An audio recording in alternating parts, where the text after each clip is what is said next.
Hi, fans. I'm the PC Expert Amateur, and this is episode 48 of the airflow and pressure differential comparison of 120 millimeter fans. As always, I need to remind you that this is my anemometer or airflow meter, and there are only 4 decimal places for the area setting. And although I calibrated this against the Noctua A12 by 25 because it doesn't have 5 places, I can't get it to be as precise as it needs to be. So there is some distortion of the results, especially as they get larger. So for the smaller fans, the numbers are probably right, or not for the smaller fans, but the fans that have a lower airflow is what I mean. But for the fans that have really high airflow, there's definitely a distortion. Unfortunately, not being a mathematician and not being particularly great at math either, I can't figure out the calculation to correct for that. And then that's the bad news. The good news is, despite that distortion, the distortion is it's the same for every fan as far as like it grows at a steady or a consistent rate, I guess it would be the right word to say it. So I can still rate the fans on or rank them on the airflow results. If you're wondering why I don't get myself a better anemometer, well, that would require that I actually have money, which no job. And I only have one Patreon patron. That is Rudik. Thank you very much, sir, for your help. And yeah, so it's not going to change because I have no way to change it. And the way things are looking, even if I do get a job, I'll be earning so little money that I won't be able to afford to get one anyways. Or rather, when I get a job, not if. Now, the other thing is, please remember I use cubic meters per hour, not cubic feet per minute, because I'm trying to move America into the 21st century instead of the 1800s where it is stuck with this imperial nonsense. So let's move forward, people. Metric is better. Now, the 5 fans that I've got today are the Alphacool 2484 Core 120 3000 RPM, the Arctic BioniX P120, the Akasa Vegas R7 LED, RGB LED, the NZXT F120 RGB core. And before I forget about it, I just want to let you know that along with the previous NZXT fans that I reviewed recently, this one also, the TAC signal, the third pin, does not work. It doesn't do anything whether the RPMs are low or high. And the Cougar Vortex CF-V12 HP is the last of the 5 of them. So what I'm going to do now is I'm going to put the results of the RPM testing up on the screen, and I'd like for you to please look at the results and look at some pictures of the various fans and see if you notice like the distance between the fan blades. I don't mean front to back, I mean side to side. If there's the bigger the distance, the higher the airflow is probably going to be, but static pressure goes down. Also look at the blade design, look at the frame design and the hub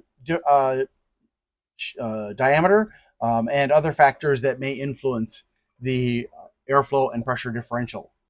So this is the information. Please guess as to which fans will be the worst for airflow and which will be the best, which will be the worst for pressure differential and which will be the best. Put in the comments. Don't change it. Just save it. And we'll see how everybody does. This is not a competition. This is a learning experience. So you can learn to evaluate fans without having to look at a bunch of information online. So the worst of the slowest of the 5 is the Akasa Vegas R7. It's published as being 1500 RPMs. It came in at 1510. The Cougar also 1500, but it came in at 1657.1. The NZXT 1800, it came in at 1828.5. The Arctic BioniX P120 2100, it came in at 2140. The Alphacool 24844 3000 RPMs came in at 3010. All right, go ahead and put your guesses in the comments now. Go ahead and pause, and we'll move on to the airflow. And surprise, the Akasa has the lowest airflow at over only 121.8.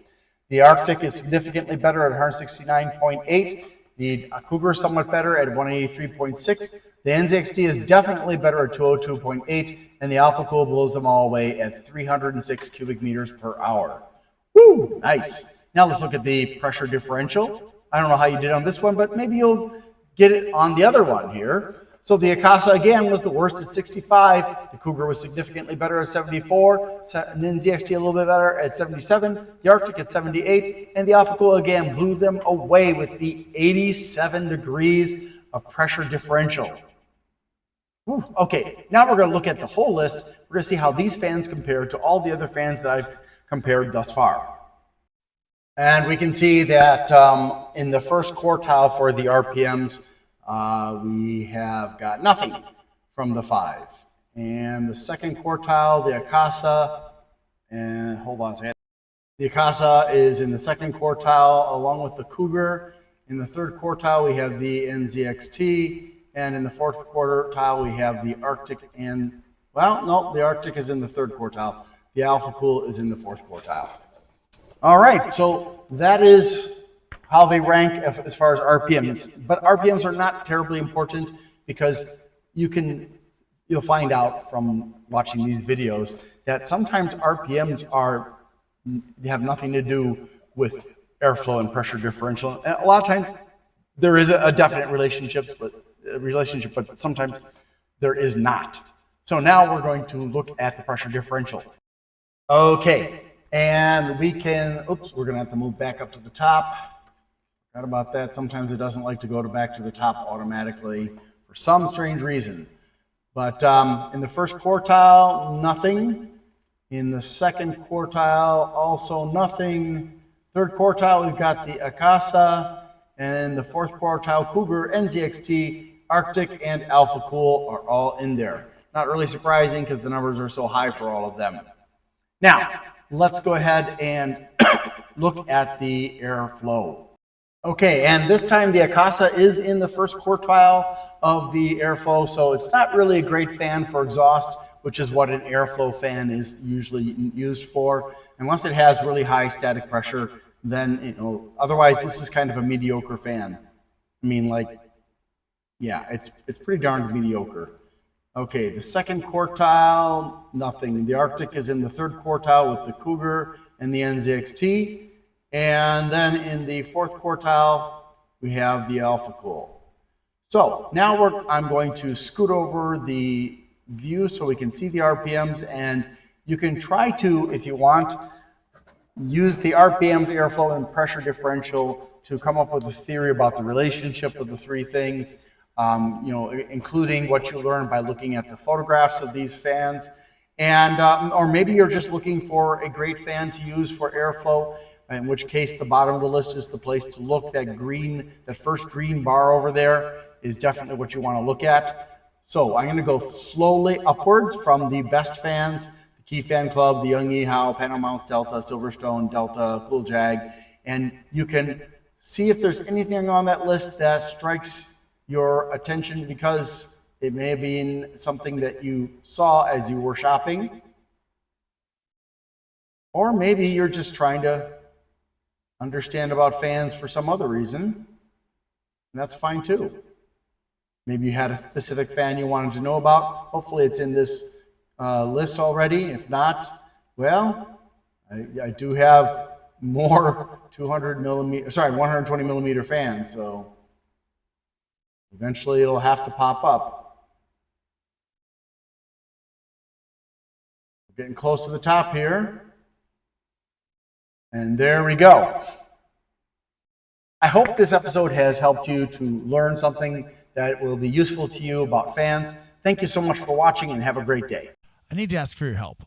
Things have been challenging. Whose life hasn't been challenging lately? So if you can please help me out by liking, subscribing, sharing, commenting, and turning on notifications, that would be really, really super. Also, if you'd like to help me financially and you can't afford to, you can do a super thanks on my Glenn's Fast Reviews channel, or you can become a member there. Or if you prefer, you can go to patreon.com/GLENNMII and become a member there instead. Also, I'd like to give a shout out to Bleeping Computer for their support of my channel. If you need resources for computers, for getting rid of malware and learning about cybersecurity and stuff, Bleeping Computer, BLEEPING computer.com is a great resource. Thanks so much for watching and have a great day.